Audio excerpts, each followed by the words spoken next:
नहीं होता। उसका कारण क्या होता है? मन में विश्वास की जागरूकता।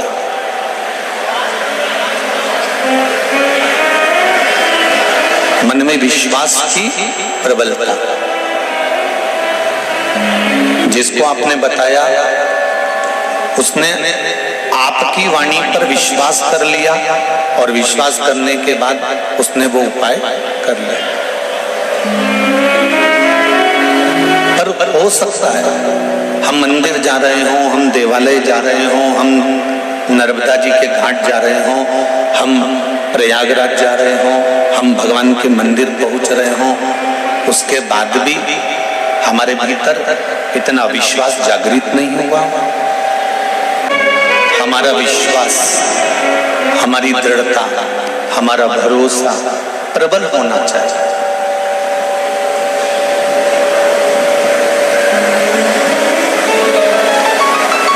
शिव महापुराण में आप भीड़ बढ़ाने के लिए कभी मत जाना। और हम तो आपके भी हाथ जोड़े, जरूरी नहीं है कि तुम भीड़ बढ़ाओ। शिव महापुराण की कथा में जितनी देर तुम बैठो उतनी देर तुम ये विश्वास मानकर बैठना कि मैं बैठी हूँ बाबा के चरणों में, तो ये मेरा विश्वास है कि शंकर भी मेरे कार्य सिद्ध करने के लिए मेरे घर तक पहुंचे।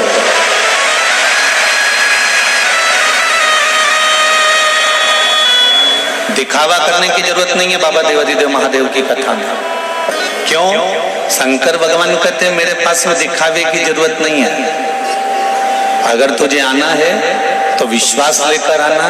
और जैसी है ना, ये भगवान कहते हैं ना, सावन के महीने में इतनी जल वृष्टि क्यों होती है? आषाढ़ में नहीं हो, भादों में नहीं हो, कुंवार में नहीं हो, कार्तिक में नहीं हो, और सावन में इतना पानी क्यों गिरता है? शंकर भगवान कहते हैं कि सावन में पानी इसलिए, और तुम देखना सावन में शादी ब्याह भी नहीं होते हैं क्या? क्योंकि दुल्हन ब्यूटी पार्लर से आए और पानी गिर जाए तो जैसी थी वैसी की वैसी हो जाए। तो शादी ब्याह की सावन में भगवान शंकर कहते हैं कि सावन में मैं इतना पानी इसलिए गिराता हूं कि तेरे भीतर जो विश्वास है, तेरे भीतर जो भक्ति है, वो सम्मुख है। तू जैसा है वैसे ही है, उसमें कुछ बदलने की जरूरत नहीं।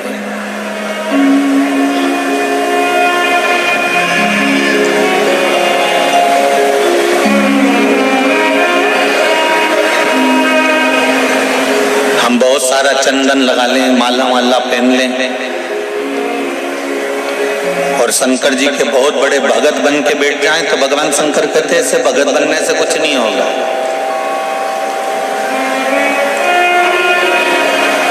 शंकर भगवान की कथा कहती है, तू तेरे घर से निकल कर आ, विश्वास लेकर चल। एक लोटा जल तेरे घर से जब तू लेकर चले तो ये विश्वास लेकर चलना कि मेरे घर की पूरी टेंशन, पूरी चिंता, पूरी समस्या, पूरा दुख मैं बाबा को समर्पित करने के लिए जा रही हूँ। उसका है तो उसको देने के लिए जा रही हूँ।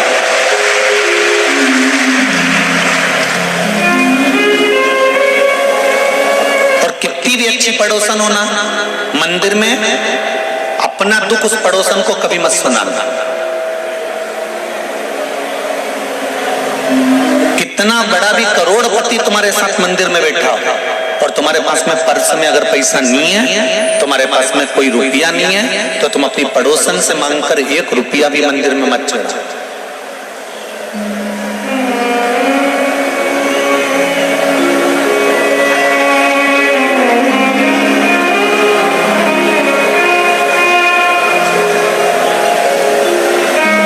भगवान के दरवाजे पर जाओ और पड़ोसन से 10 रुपए मांग कर आरती में चढ़ाओ या भगवान की गुल्लक में चढ़ाओ या भगवान के चरणों में चढ़ाओ, तो भगवान को बुरा लगता है। बोलो सही है कि गलत है? सास तुम्हारे साथ है और तुम पड़ोसन से कह रहे हो, काकी जी अचार कैसे डालते हैं? तो सास को बुरा नहीं लगेगा कि मैं घर में बैठी हूँ तो मुझसे तो पूछ कि अचार कैसे डालते हैं। मेरे हाथ का अचार तो पूरे मोहल्ले के लोग खाते हैं और तू पड़ोसन से पूछ रही, तो ये सास का अपमान है। भगवान के मंदिर में बैठकर अगर पड़ोसन से मांग कर हम भगवान को 1 रुपए भी देते हैं तो इसमें भगवान का अपमान होता है। हमें क्या करना चाहिए? पड़ोसन से मांगने की जगह भोलेनाथ जी से कहना चाहिए कि तू मेरी झोली इतनी भरना कि मैं दोनों हाथों से तेरे मंदिर में लेकर चल, मुझे मांगने की जरूरत नहीं पड़े, मुझे किसी के आगे झोली फैलाने की जरूरत नहीं पड़े। मंदिर का जब घंटा नहीं बजा, मंदिर का जब घंटा नहीं बजा तब पांडवों ने पूछा हमारी सेवा में कोई कमी रह गई है क्या? हमारी सेवा में कोई कमी है? कहा यज्ञ तो ब्राह्मणों ने पूर्ण करवाया।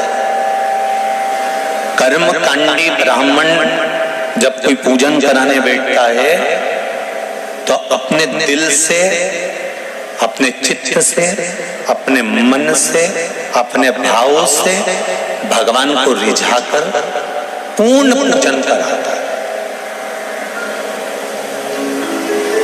और हमेशा जजमान के हित के लिए जितना कर सकता है ब्राह्मण, एक कर्मकांडी ब्राह्मण उतना करता है। दुनिया के लोग अपने घर में दिवाली की पूजन करते हैं, पर ब्राह्मण अपने घर की दिवाली को छोड़कर जजमान के घर में दिवाली पूजन करने जाता है कि इनका भंडार भरा है। इनका भंडार भरा रहेगा तो ये संपूर्ण विश्व का भंडार का आनंद भरते रहेंगे।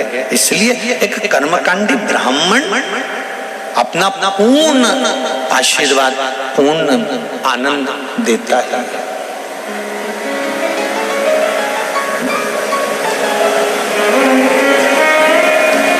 महाराज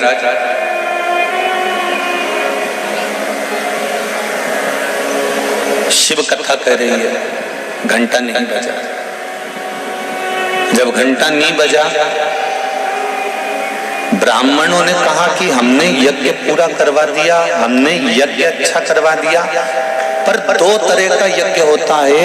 एक यज्ञ में सांकल्य दी जाती है, दूसरे यज्ञ में जो तुमने पूरे नगर में डोंडी पिटवाई की भंडारा भंडारा भंडारा भंडारा, और कोई भोजन करने से वंचित रह जाए,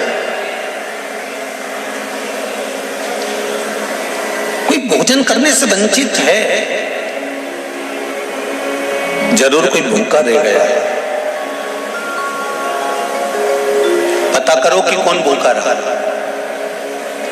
सेवकों को भेजा, नकुल, सहदेव, अर्जुन, भीम सब गए। तब पता करा कि एक बूढ़ा व्यक्ति अपने झोपड़े में बैठा हुआ है, और झोपड़े में बैठा हुआ वो बूढ़ा व्यक्ति कह रहा है कि मैं भंडारे का भोजन ग्रहण करने नहीं जाऊंगा। सबने हाथ जोड़े, नमन करा, प्रणाम करा कि क्यों भोजन करने नहीं जाओगे? तो कहा 108 अश्वमेध यज्ञ का फल अगर पांडव मुझे दे देंगे तो मैं उनके घर में भोजन कर लूंगा। अब 108 अश्वमेध यज्ञ का फल जब दिया जाता है जब 108 से ज्यादा यज्ञ आपने करे होते। 10 एकादशी आपने किसी बूढ़े व्यक्ति को दे दी, 5 एकादशी आपने किसी व्यक्ति को दे दी, 3 एकादशी का फल आपने किसी को दे दिया, तो एकादशी का फल आप कब दोगे? जब आपने 15 एकादशी कर रखी होगी, 50 एकादशी कर रखी होगी, 20 एकादशी कर रखी होगी, तब तो कोई फल आप दोगे। आपके पास में अगर 10 रुपए हैं तो आप किसी को 2 रुपए दे पाओगे। अब पांडवों ने तो इतने यज्ञ कभी करे ही नहीं थे, तो वो 108 अश्वमेध यज्ञ का फल कैसे दे देते? द्रौपदी के पास में युधिष्ठिर बैठे हुए थे और पांडवों ने आकर कह दिया कि 108 अश्वमेध यज्ञ का फल चाहिए।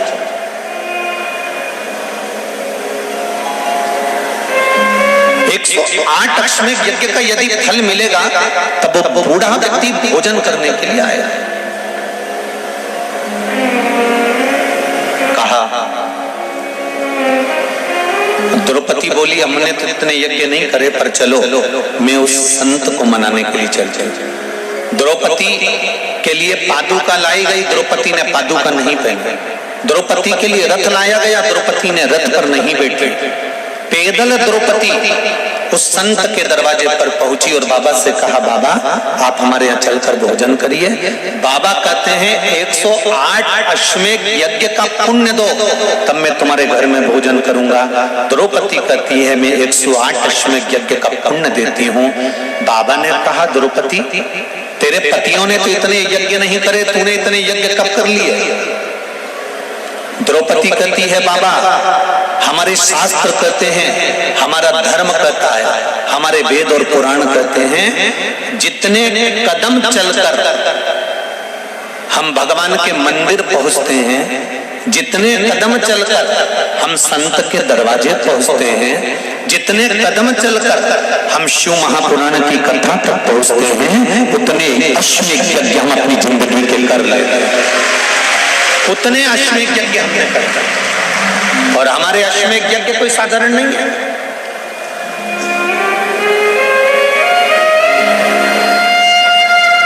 आपके दरवाजे पर आते आते हमारे इतने अश्वमेध यज्ञ हो गए, उसमें से हम आपको 108 दे देते।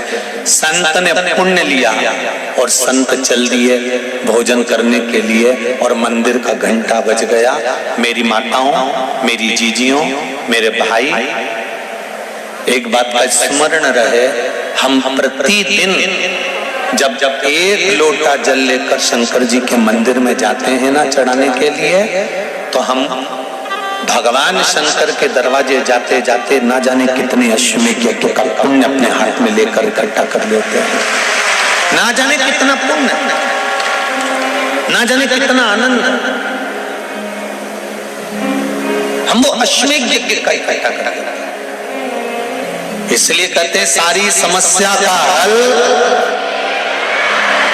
जरा जम के बोलो, एक लोटा। पर सावन के महीने में एक लोटा नहीं, कितने? 2 लोटा दोनों हाथ से डलना चाहिए और बाबा से अपने दिल की बात कहना चाहिए। बाबा से दिल का भाव, बाबा मैंने तेरे भरोसे पर ये सब कर्म किया। इसलिए कहते हैं जब तक जिंदगी है, जब तक जीवन है, जब तक मनुष्य का शरीर है, भगवान के दरवाजे पर जाते रहो। जीते जी भगवान के द्वार जाओ। अपन जीते जी अगर भगवान के दरवाजे नहीं जा पाते, उसका दरवाजा तक हमने नहीं देखा, उसकी चौखट तक हमने नहीं देखी, दुनिया के लोगों ने हंसी उड़ा दी। बताओ मंदिर जाने से कुछ होता? लोटा भर के पानी चढ़ाने से कुछ होता? नहीं होता। तो ये पत्र हम क्या करते? ये देखो एक पत्र आया है, ध्यान दो।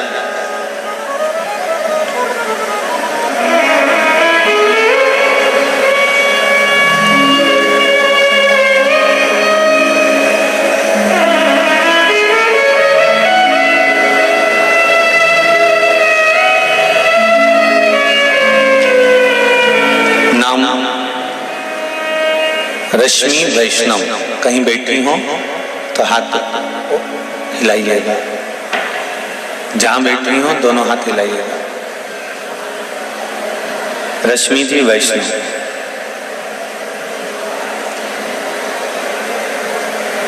एक तो तुम इतने सारे तो आए हो रहे, दिख भी नहीं रहे हो कहीं। अच्छा उधर बैठी है क्या? जहां बैठी हो तो हाथ हिला देना। रश्मि वैष्णव, 7 VIP श्रीनगर अन्नपूर्णा रोड पंडाल के पीछे ही घर है। अरे वाह, फिर तो पड़ोसी हो। भोलेनाथ जी का गुरुजी, शिव महिमा का मैं क्या बखान करूं गुरुदेव। हमारे भाई का रिश्ता नहीं हो पा रहा था, जहां से भी बात आती थी मना हो जाता, लोग कान भर देते थे। गुरुजी, मैंने आपकी कथा शिव महापुराण की 1.5 साल से सुन रही हूँ और मैंने भाई के लिए पशुपति व्रत किया। चौथा सोमवार को ही बाबा की ऐसी कृपा हुई कि एक रिश्ता आया और बाबा की कृपा से वो रिश्ता पक्का हो गया। 9 फरवरी 2023 की शादी निकल गई है और महादेव के आशीर्वाद से लड़की भी बहुत अच्छी मिली है। सोमवार के अगले ही दिन हम लोग कुबेरेश्वर धाम जाकर बाबा को प्रणाम कर आए। दूसरा पत्र है राधा वैष्णव, दरीसा माइंस, राजस्थान से। कहीं बैठी हो तो हाथ हिलाइएगा। गुरुजी, यही व्रत हमने भी अपनी मामी जी को बताया और मामा जी को नौकरी से निकाल दिया था कारणवश, और उन्होंने भी पशुपति व्रत किया। चौथा सोमवार को ही मामा जी को फोन आ गया और नौकरी लग गई। बाबा के बताए हुए 1 लोटा जल से वही पानी हमने घर के सब लोगों को दिया। गुरुजी, मम्मी की शुगर अच्छी हो गई है, पापा का पैर और भाई को हार्ट हृदय में तकलीफ थी, वो भी बाबा की कृपा से सारे ब्लॉकेज हट गए। ये शिव है। कोई कहे कि शिव क्या देता है, हम कहते हैं एक बार तुम दिल देकर देखो, फिर वो क्या नहीं दे देता है ये उसके ऊपर। आप दिल तो दो।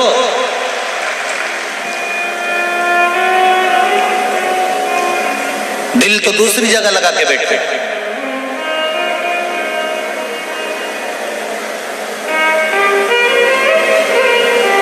संसार के लोगों को दिल दोगे ना तो रात को 8 बजे से लेकर रात को 1 बजे तक बात करना पड़ेगा। बोलो सही है कि गलत है? जब तक नेट खत्म नहीं हो जाए। और परमात्मा को अगर दिल दिया है तो तुलसीदास जी लिखते हैं आदि में पुनि, एक क्षण भी हमने अगर हमारे भोलेनाथ को दिया है तो निश्चित है मेरा शंभू, मेरा शंकर तुम्हारे दुख की घड़ी में हर पल तुम्हारे सामने खड़ा मिलेगा। हर पल, हर क्षण, हर समय।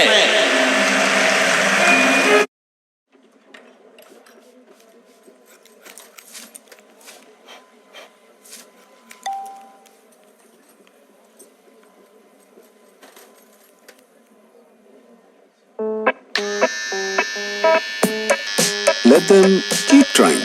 And you? पेटीएम करो।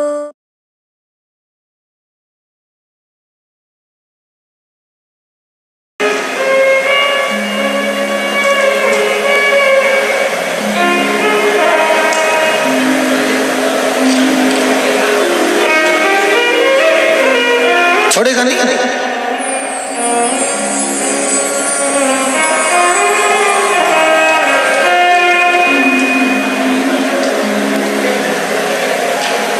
महाराज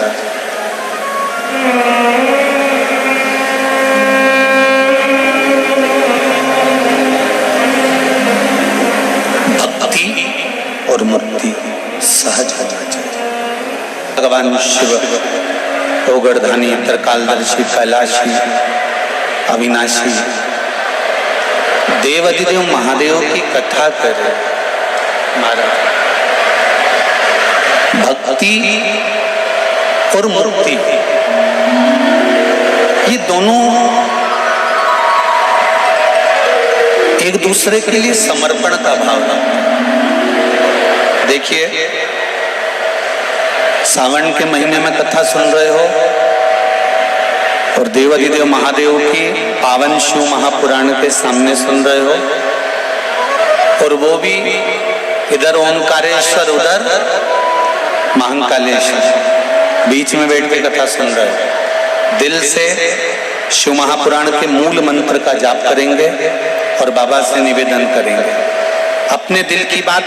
इस मंत्र को, शिव महापुराण के मूल मंत्र को बोलने के बाद बाबा से जरूर कहें, श्री शिवाय नमस्तुभ्यं,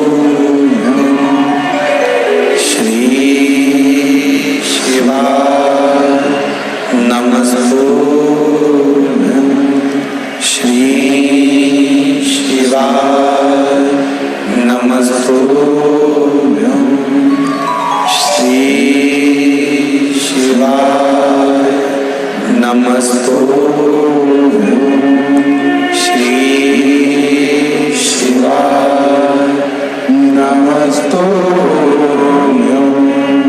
शिव पुराण कहती है महाराज, देवराज पाप करने वाला, गलत कर्म करने वाला, पर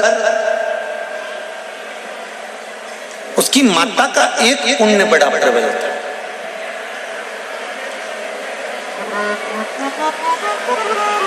फिर कहेंगे बच्चों को कार दिलाओ मना नहीं है, पर बच्चों को पहले संस्कार दिलाओ। कार दिलाओगे तो बच्चे बेचकर खा जाएंगे, और बच्चों को अगर अच्छे संस्कार आ गए तो कारों की लाइन लगा देंगे, ये निश्चित है। देवराज की माता शिव मंदिर में जाती थी और एक लोटा जल समर्पित करती थी। उसका नियम था, उसका भाव था, नियम था। और वो एक लोटा जल कब काम आया? जिस समय पर देवराज के तन पर बुखार आया, शरीर तपने लगा, चोरी का सामान ले जाकर शंकर जी के मंदिर में रखकर चुपचाप, ठंड लग रही थी तो दुबक कर बैठ गए।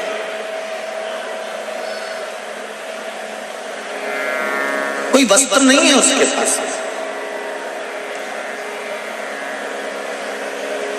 पर शरीर को दुबक कर शिव मंदिर के अंदर बैठ गया। वहां कोई विद्वान ब्राह्मण, मस्तक पर त्रिकुंड लगा हुआ है, कंधे पर जनेऊ पड़ी हुई है, गले में रुद्राक्ष की माला है, और ब्राह्मण शिव महापुराण का पाठ कर रहा था। ब्राह्मण जब शिव महापुराण का पाठ कर रहा था तो थोड़ी थोड़ी देर में वो मुख से हर हर महादेव बोल रहा था।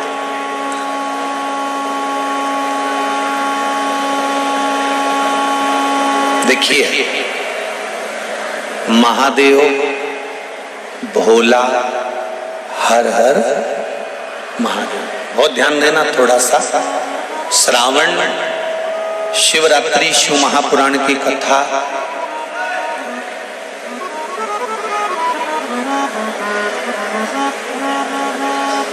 खेड़ापति और लक्ष्य सेवा संस्थान द्वारा चल रही है। इसमें आपको 3 चीजों का स्मरण करना है: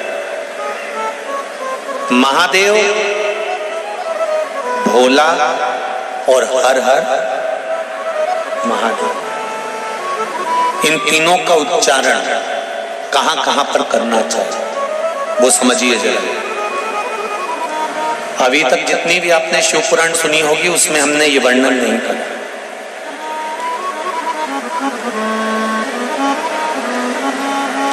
चाहे तो आप पुरानी शिव पुराण यूट्यूब पे डली हुई आप निकाल कर सुनना, उसमें हमने ये वर्णन नहीं करा। पर श्रावण महीने की शिवरात्रि शिव महापुराण की कथा यहाँ चल रही है, उसमें 3 चीजों का वर्णन बड़ा विशेष आया है।